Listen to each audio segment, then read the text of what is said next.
पाकिस्तान की आर्मी अब आतंकियों वाली भाषा बोल रही है। अपने ही घर में पिटने के बाद तिलमिलाहट में बयान ऐसे दिए जा रहे हैं जो हाफिज सईद की बोली से मेल खाते हैं।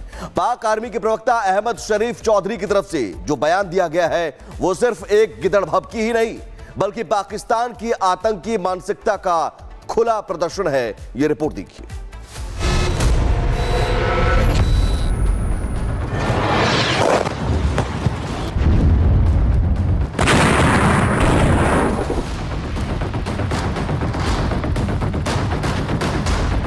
तुम हमारा पानी बंद कर दोगे, हम तुम्हारा सांस बंद कर देंगे। वो कहावत तो आपने जरूर सुनी होगी, रस्सी जल गई लेकिन ऐठन नहीं गई। ये कहावत पाकिस्तान पर पूरी तरह से सटीक बैठती है।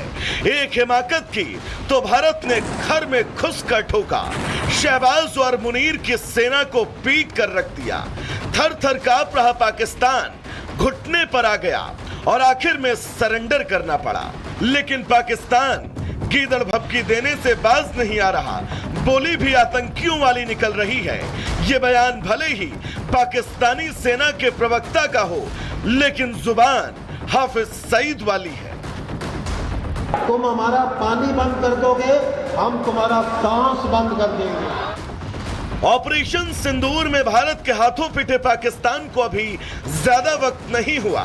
भारत से रहम की भीख मांगते शहबाज को ज्यादा वक्त नहीं बीता लेकिन पाक सेना की बोली आतंकियों वाली निकलने लगी। आतंकवादी हाफिज सईद ने भी कुछ इसी तरह के बयान दिए थे। सुन, अगर तू पानी बंद करेगा इंशाअल्लाह हम तेरी सांस बंद करेंगे, इन दरियाओं में फिर खून बहेगा। अब शहबाज करे भी तो क्या, वो भी सेना और आतंकियों के हाथे मजबूर हैं क्योंकि पाकिस्तान में राज सरकार का नहीं सेना का चलता है और प्रशासन आतंकी चलाते हैं। ऑपरेशन सिंदूर में सरेंडर करने के बाद शहबाज खुद इस बात को कबूल कर चुके हैं।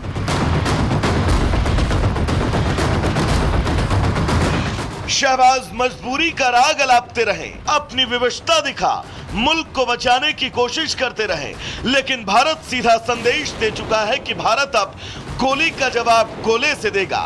विदेश मंत्री जयशंकर ने नीदरलैंड से आतंकवाद पर भारत की नीति को एक बार फिर से स्पष्ट कर दिया और कहा कि भारत पर आतंकी हमले की हिमाकत करना एक्ट ऑफ वॉर माना जाएगा। इसका भारत ऐसा कड़ा जवाब देगा कि आतंक के आकाओं और आतंक परस्त सरकार दोनों की 7 पीढ़ियां याद रखेंगी।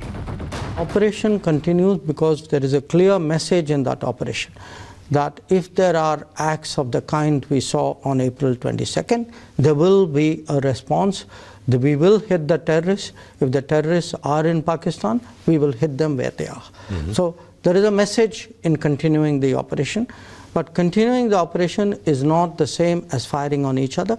Right now, there is an agreed cessation of firing and military action. Whatever word you want to, but I can tell you the message is clear. And the message is active. इधर पाकिस्तान की सच्चाई बताने संयुक्त अरब अमीरात पहुंची team ने दुनिया के सामने ऑपरेशन सिंदूर का सच रखा। झूठ का बीज बो रहे पाकिस्तान का सच दुनिया के सामने रखा। आतंकिस्तान को एक बार फिर सचेत कर दिया कि सिंदूर शक्ति का पर्याय बन चुका है। इस मंच से खड़े होकर हम ये कह सकते हैं कि सिंदूर अब केवल श्रृंगार का पर्याय नहीं है, सिंदूर न्याय का नया पर्याय है, सिंदूर शक्ति का नया पर्याय है और इसके लिए भारतीय सेना के चरणों में कोटि कोटि वंदन करती हूं और आदरणीय प्रधानमंत्री श्री नरेंद्र मोदी जी का अभिनंदन करती हूं। अब ये पाकिस्तान पर निर्भर करता है कि उसे भारत की भाषा कितनी समझ आती है और अपने यहाँ चल रही आतंकी फैक्ट्री पर कितना लगाम लगा पाता है क्योंकि ये नया भारत है, ये मोदी का भारत है। Bureau report, Republic Bharat.